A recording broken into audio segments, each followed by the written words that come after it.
अयोध्या में श्री राम जन्मभूमि तीर्थ क्षेत्र ट्रस्ट की ओर से खरीदी गई जमीन के विवाद का जो मामला है वो थमने का नाम नहीं ले रहा है। आम आदमी पार्टी के सांसद संजय सिंह और सपा नेता पवन पांडे ने अयोध्या में एक और जमीन की खरीद में हेराफेरी का आरोप लगाया है। संजय सिंह ने कहा कि अयोध्या मेयर के भांजे दीप नारायण ने 22 फरवरी 2021 को एक जमीन 20 लाख की खरीदी और 11 मई 2021 को वही जमीन राम जन्मभूमि ट्रस्ट को 2.5 करोड़ में बेच दी। इसी तरह का आरोप सपा नेता पवन पांडे ने भी लगाया है, तो विवाद थमने का नाम नहीं ले रहे हैं।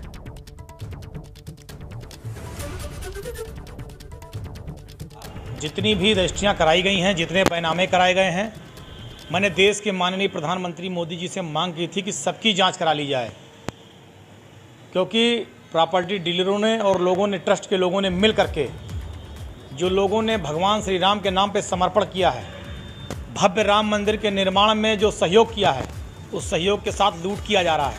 लोगों की आस्था और भावनाओं के साथ लूट किया जा रहा है। इसकी जांच होनी चाहिए। ये एक जमीन खरीदी है भारतीय जनता पार्टी के मेयर ऋषिकेश उपाध्याय के भतीजे दीप नारायण उपाध्याय ने। ये जमीन 20 फरवरी को खरीदी गई और इस जमीन का दाम है 20 लाख रुपए। ये 20 लाख रुपए में खरीदी गई 35,60,000 की ये जमीन। और आपको जानकर हैरानी होगी, 11 मई को यही जमीन बीजेपी के नेता ने, मेयर के भतीजे ने 2.5 करोड़ रुपए में राम जन्मभूमि ट्रस्ट को बेच दी। भारतीय जनता पार्टी के प्रदेश अध्यक्ष स्वतंत्र देव सिंह ने आज पार्टी के विभिन्न मोर्चों के प्रदेश अध्यक्षों की घोषणा की है। पार्टी के प्रदेश अध्यक्ष स्वतंत्र देव सिंह ने प्रांशु दत्त द्विवेदी को युवा मोर्चा, गीता साक्य राज्यसभा सांसद को महिला मोर्चा का अध्यक्ष बनाया है। वहीं कामेश्वर सिंह को किसान मोर्चा का अध्यक्ष बनाया गया। नरेंद्र कश्यप पूर्व सांसद को पिछड़ा वर्ग मोर्चा का अध्यक्ष बनाया गया है। कौशल किशोर सांसद को अनुसूचित जाति मोर्चा का अध्यक्ष, संजय गोंड को अनुसूचित जनजाति मोर्चा और कुंवर बासित अली को अल्पसंख्यक मोर्चा का प्रदेश अध्यक्ष घोषित किया है। और इस पूरे मामले पर मुख्यमंत्री योगी आदित्यनाथ के ऑफिस की तरफ से भी ट्वीट किया गया है। सीएम योगी ने लिखा कि नवनियुक्त मोर्चा अध्यक्षों को शुभकामनाएं। महाराज जी ने कहा है कि नवनियुक्त पदाधिकारी परिश्रम और निष्ठा से अपने दायित्वों का कुशलतापूर्वक निर्वहन करते हुए पार्टी को मजबूती प्रदान करेंगे।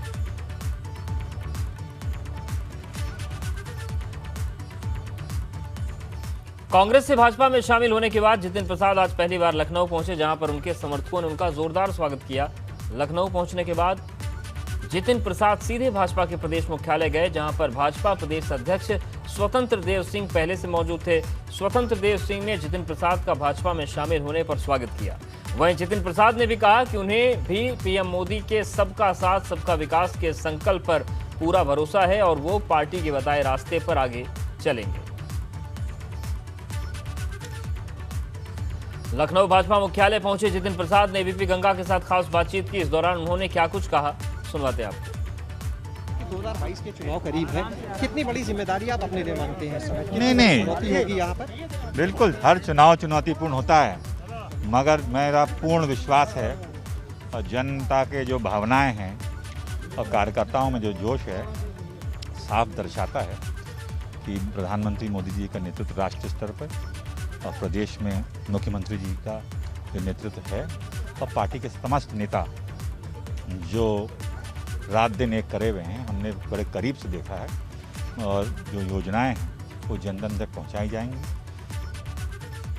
और आजमगढ़ में जिला पंचायत चुनाव को लेकर सियासी पारा चरम पर है। जिले में कुल 7 पर्चों की बिक्री हुई है। इस बार का चुनाव जबरदस्त होने की उम्मीद है, क्योंकि इस चुनाव में भाजपा ने खूब जोर दिया है। सपा ने वर्तमान विधायक और पूर्व मंत्री दुर्गा प्रसाद यादव के पुत्र विजय यादव को मैदान में उतारा है।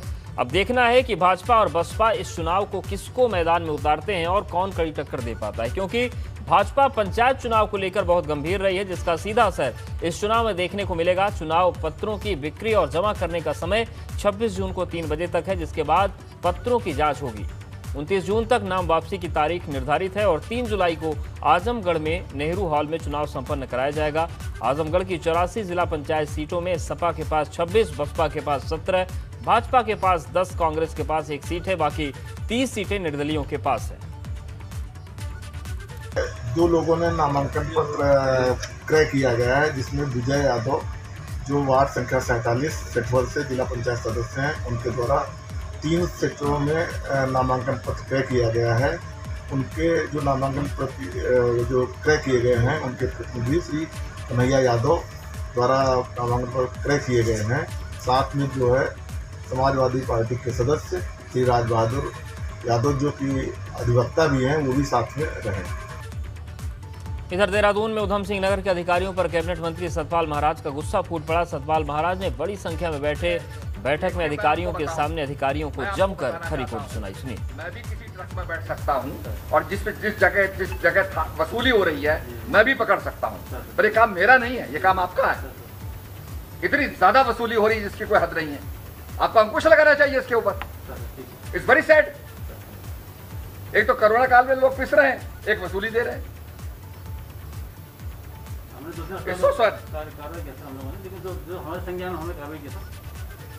कार्रवाई की तो ये तो रैंपेड है क्या? खुलेआम है, बताइए साहब। खुलेआम हमारे जनप्रतिनिधि बोल रहे हैं, आप इस पे कार्रवाई कीजिए। मैं कार्रवाई चाहता हूं, लेकिन उस पर भी अब तक कोई कार्रवाई नहीं। उस दिन माननीय मुख्यमंत्री जी ने भी कहा कि जो अस्पतालों में इस तरह लूट मचाई है उन पर कार्रवाई हो। आज जो ट्रकों से वसूली हो रही है, आपके जो क्या कहते हैं वो जो खनन के ट्रक चल रहे हैं उनसे वसूली हो रही है, वो क्या है बताइए ना। फिर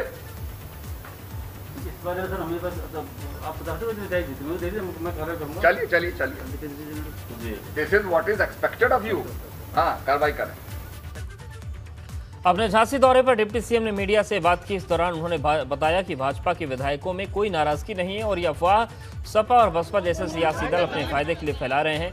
केशव प्रसाद मौर्य ने कहा कि उन्हें पूरी उम्मीद है कि भाजपा 2022 विधानसभा चुनाव में 2017 जैसी जीत दर्ज करेगी। और आज लगभग 200 करोड़ से अधिक की लागत की परियोजनाओं की घोषणा भी की गई। हमारे माननीय जनप्रतिनिधियों ने कई प्रस्ताव दिए हैं, उनको भी हम कंसीडर करेंगे। जिसकी घोषणा करते हुए बड़ी लंबी सूची बहुत देर लग जाती है, लेकिन जो भी प्रस्ताव दिए गए हैं जनहित में, उनको सर्वोच्च प्राथमिकता के आधार पर पूरा करने का काम करेंगे। और बड़ी खबर लखनऊ से है। बेखौफ युवकों ने शराब की दुकान में जमकर तोड़फोड़ कर दी। 3 लड़कों ने रोड पर खड़े होकर पत्थर चलाए। पत्थर लगने से सेल्समैन का सिर भी फट गया। सीसीटीवी में पूरी वारदात कैद हो गई है। पुलिस की पकड़ से फिलहाल तीनों आरोपी हैं। देखिए किस तरीके से पत्थर मार रहे हैं। कैसरबाग इलाके के शिवाजी मार्ग पर यह मॉडल शॉप है, जहां पर 3 युवकों ने पत्थरबाजी की और दुकान में तोड़फोड़ की गई। चेन स्नेचिंग करने वालों की शामत आने वाली है। अभी तक मामूली कार्रवाई और सजा से बच निकलने वालों के खिलाफ विधि आयोग ने सख्त रुख अपनाया है और कानून में बदलाव कर कड़ी सजा दिए जाने की सिफारिश की है।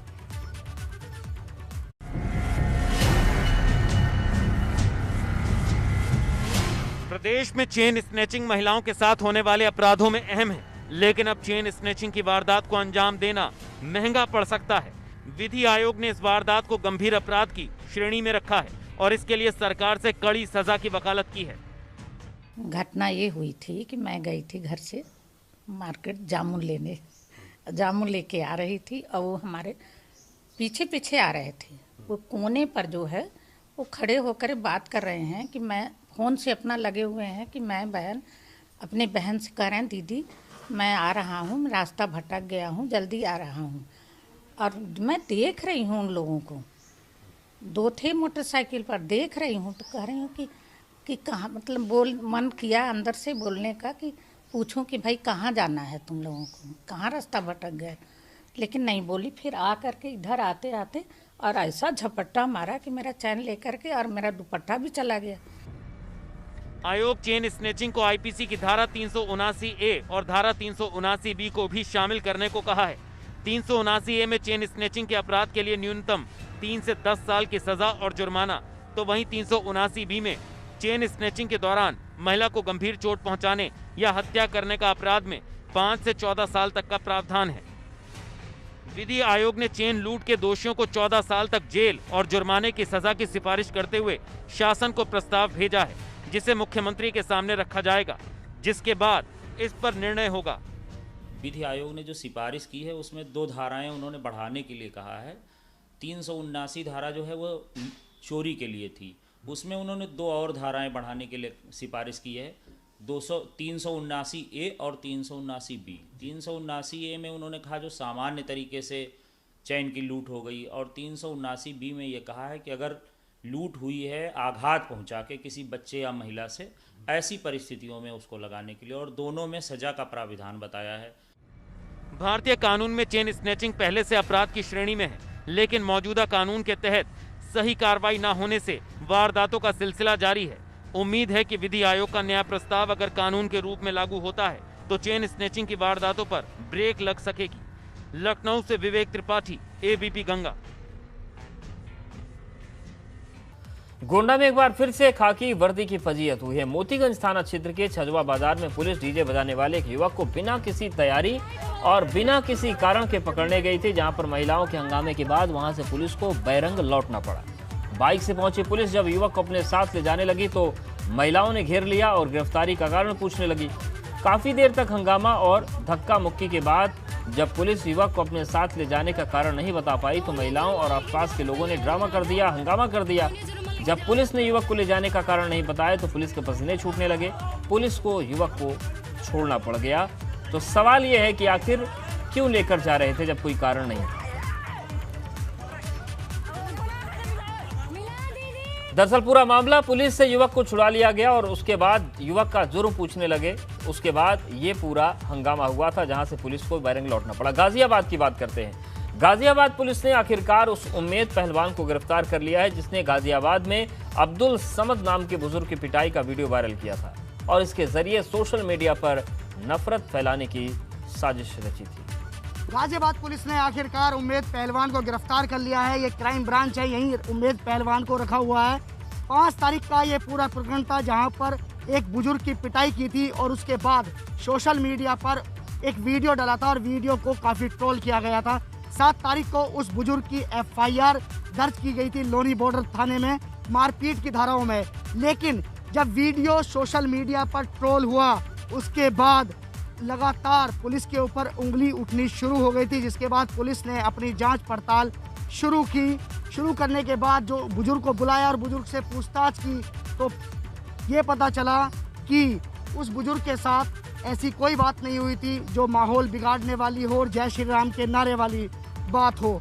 जिसके बाद गाजियाबाद पुलिस ने एक FIR और दर्ज की और ट्विटर पर वो FIR दर्ज की और साथ ही उन लोगों पर वो FIR दर्ज की जो लोग ट्विटर पर उसे फैला रहे थे और माहौल बिगाड़ने की कोशिश कर रहे थे। हाँ, यही वो टीम है जो उम्मेद पहलवान को गिरफ्तार कर लेकर आई है और यहाँ पर उम्मेद पहलवान को रखा हुआ है। अगर बात करें गाजियाबाद पुलिस की तो गाजियाबाद के जो SP देहात हैं डॉक्टर इराज राजा यहाँ अंदर हैं और उम्मेद पहलवान से यहाँ पर पूछताछ की जा रही है। उम्मेद पहलवान को मास्टरमाइंड बताया जा रहा है इस पूरे प्रकरण का। अब ये देखना है कि उम्मेद पहलवान को गाजियाबाद पुलिस कब कोर्ट में पेश करती है। गाजियाबाद से ABP गंगा के लिए मैं शक्ति सिंह। नोएडा पुलिस को बड़ी कामयाबी मिली है। पुलिस ने व्हाट्सएप के जरिए ऑनलाइन कॉल गर्ल की सप्लाई करने वाले सेक्स रैकेट गिरोह का पर्दाफाश किया है। पुलिस ने इस रैकेट को चलाने वाले 2 आरोपियों को गिरफ्तारी की। दोनों को सेक्टर 56 के गेस्ट हाउस से गिरफ्तार किया गया है। आरोपियों ने पुलिस को बताया कि व्हाट्सएप नंबर के जरिए लोगों से कॉल गर्ल्स की डील करते थे और डील होने के बाद घर या होटल पर कॉल गर्ल्स की सप्लाई होती थी। इसके बदले में लोग 5,000 रुपए से लेकर 20,000 रुपए तक की रकम वसूलते थे। पुलिस ने आरोपियों के पास से एक कार 24,930 रुपए बरामद की है। तो कुछ दिन पहले एक नंबर की सूचना प्राप्त हुई थी जिसके माध्यम से व्हाट्सएप पे ऑनलाइन डील फिक्स करके लड़कियां देह व्यापार के लिए सप्लाई की जाती थी। तो ये लीड प्राप्त करके हमारी जो एंटी ह्यूमन ट्रैफिकिंग यूनिट है इंस्पेक्टर देवेंद्र सिंह के नेतृत्व में उन्होंने इस लीड पे काम करना शुरू किया और एक कस्टमर की भूमिका बना के इस नंबर पे वार्ता करनी शुरू की लड़कियों की बुकिंग के लिए। और आज के लिए बुकिंग फिक्स की गई और इसमें हमने एक ट्रैप बिछाया और जो 2 अभियुक्त थे जो लड़कियों को ड्रॉप करने आए थे उनको गिरफ्तार कर लिया गया। कानपुर से मौत की टक्कर की दर्दनाक तस्वीर सामने आई है। यहाँ पर किसान नगर में एक टैंकर ने बाइक सवार को जोरदार टक्कर मार दी, जिसमें बाइक सवार युवक और युवती की मौके पर ही मौत हो गई। हादसे की तस्वीर CCTV में कैद हो गई। खबरों के मुताबिक टैंकर उल्टी दिशा से आ रहा था। तस्वीरें भी देखिए, आप देख सकते हैं कि उल्टी दिशा से टैंकर आ रहा है। फिलहाल पुलिस ने आरोपी चालक और टैंकर को पकड़ लिया है। उल्टी दिशा से आने की वजह से यह हादसा हुआ।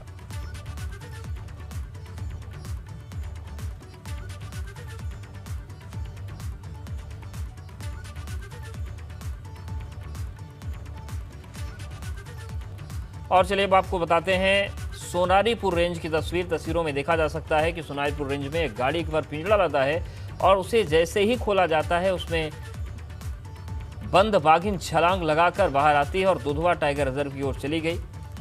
इस दौरान बाघिन की दबंग चाल देखने लायक थी। जो फुर्ती है, जो रफ्तार है, आप वो देखिए।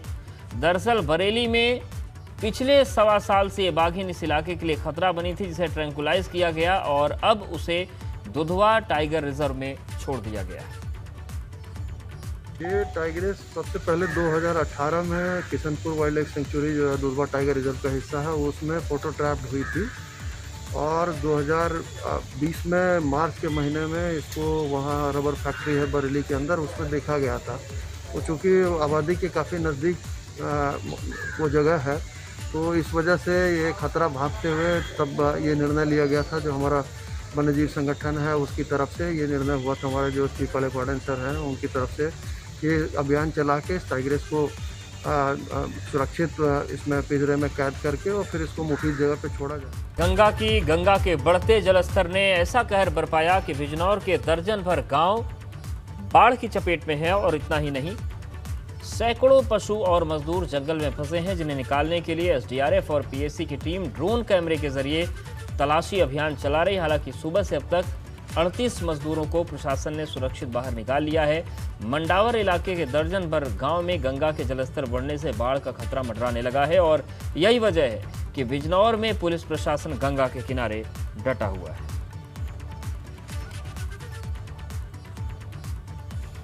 संभल में एक वीडियो वायरल हो रहा है जो नगर पालिका के दावों की पोल खोलता है। दरअसल संभल के कोतवाली चंदौसी में पूरी कोतवाली बरसात के पानी में डूब गई। कोतवाली के हवालात में भी पानी का जलभराव हो गया। इसी पानी में पुलिसकर्मी ड्यूटी करने को मजबूर है। वहीं ड्यूटी पर तैनात पुलिसकर्मी ने वीडियो बनाकर नगर पालिका के इंतजामों की पोल खोल दी।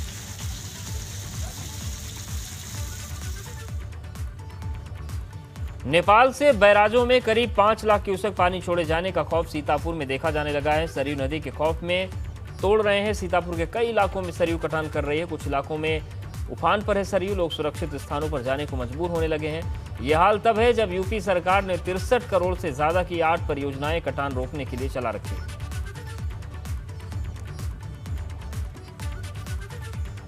और रुद्रप्रयाग में 2 दिनों से हो रही बारिश के कारण बद्रीनाथ ऋषिकेश हाईवे बंद है। इसकी वजह नरकोटा और खांखरा के बीच भारी मात्रा में बोल्डर और मलबा गिरना है। दरअसल बारिश के चलते भूस्खलन की घटनाएं बढ़ गई हैं। इसकी चपेट में आकर एक कार भी क्षतिग्रस्त हो गई, जबकि निर्माणाधीन सामुदायिक शौचालय ध्वस्त हो गया है। कई पुश्ते भी ढह गए हैं। पहाड़ों से लगातार गिर रहे मलबे के कारण लोगों को काफी दिक्कतों का सामना करना पड़ रहा है। मैं देख रहा था ये एनएच के काम के लिए, यहाँ पर मैं पिछले दिन आया था, यहाँ पे उन्होंने दरार पड़ी थी, इन्होंने डामरीकरण ऊपर से किया।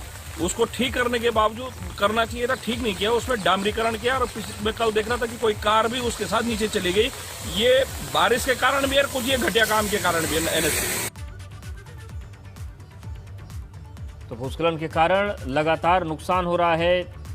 रास्ते क्षतिग्रस्त होने से कहीं पर आवागमन बाधित है तो कहीं पर गाड़ियों को भी नुकसान पहुंच रहा है और लोग भ्रष्टाचार के आरोप लगा रहे हैं।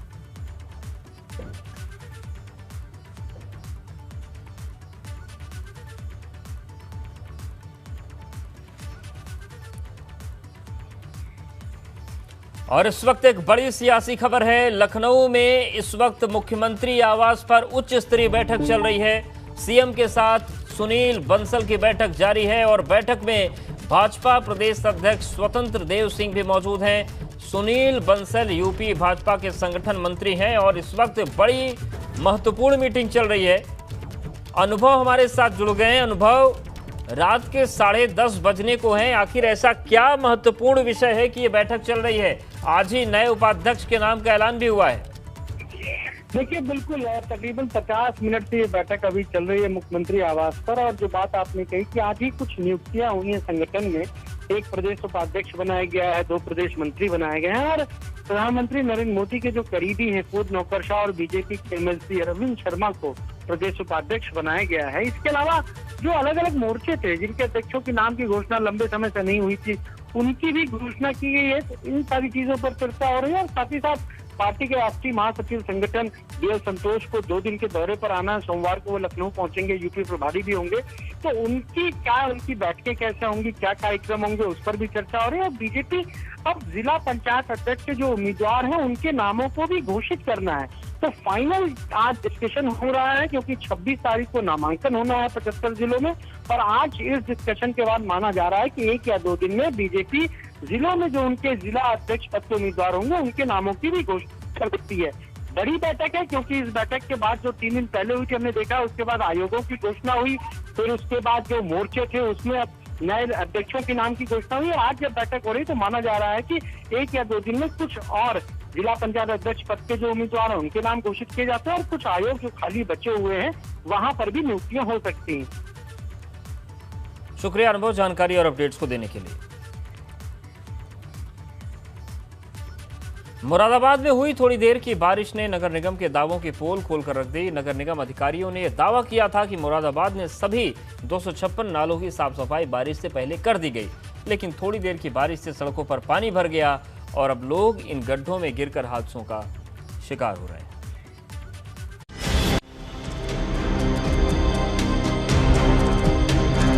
मुरादाबाद की सड़कों पर ये नजारा आम है। कहीं पानी से लबालब भरी सड़कें तो कहीं पानी जमा होने से जगह जगह बने गड्ढे, और अब इन्हीं गड्ढों में फंसकर लोग हादसे का शिकार हो रहे हैं। शहर के गल शहीद चौराहे पर पानी से जमा होने से बने गड्ढे में गिरकर एक स्कूटी सवार घायल हो गया, तो पास में ही दूसरे गड्ढे में सामान से भरा एक वाहन फंस गया। काट की पुलिया का चौराहा है, यहाँ बारिश पड़ने से काफी पानी इकट्ठा हो जाता है और जिसके कारण आने जाने वालों को काफी दिक्कतें पड़ती हैं। और यहाँ जो लाइट की प्रॉब्लम, पानी खड़ा हो जाता है, यहाँ इतना पानी खड़ा हो जाता है कि घरों में पहुँच जाता है पानी, जो नीचे घर हैं और दुकानों में पहुँच जाता है, जिसके कारण लाइट भी भाग जाती है, पानी भी नहीं आता। ये हाल तब है जब मुरादाबाद में महज थोड़ी देर की बारिश हुई है, जबकि कुछ दिनों पहले ही नगर निगम अधिकारियों ने ये दावा किया था कि मुरादाबाद के सभी 256 नालों की साफ सफाई बारिश से पहले ही कर दी गई है और अब बारिश में सड़कों पर पानी जमा नहीं होगा।